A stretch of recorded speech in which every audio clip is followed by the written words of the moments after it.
அஸ்ஸலாமு அலைக்கும். நம்ம வீட்டு நோம்பு கஞ்சி பார்க்கலாமா? செம்ம டேஸ்ட்டாக பண்ணலாங்க.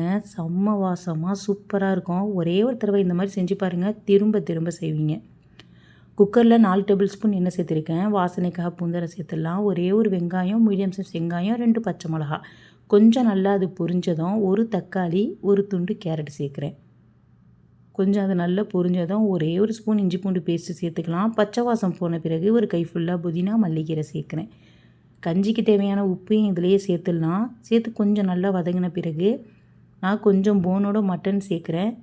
இது ஆப்ஷனல் தான், உங்களுக்கு விருப்பம் இருந்தால் தாராளமாக சேர்த்துங்க.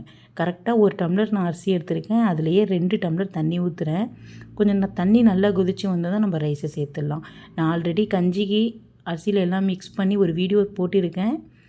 நான் அதுதான் இதில் சேர்த்துருக்கேன். இப்போ இது சேர்த்து இது நல்லா கொதித்ததும் மூடி வச்சு ஒரு 3 சவுண்டு விடுங்க. சூப்பராக வெந்து வந்துடும். இப்போ இது நல்லா வெந்துருச்சு. கொஞ்சம் கெட்டியாக இருக்குது. இதில் ஒரு 1/2 டம்ளர் நான் தண்ணி ஊற்றி கொஞ்சம் சிம் ஃப்ளேமில் வச்சு நல்லா கொதிக்க விடுங்க. சூப்பராக சீழ்த்து வந்துடும்.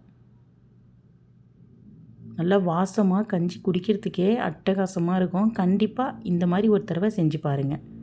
இப்போ இது நல்லா சிலுத்துருச்சு. இப்போ இதில் தேங்காய் பால் சேர்க்கணும். நான் 3/4 டம்ளர் தேங்காய் பால் சேர்க்குறேன்.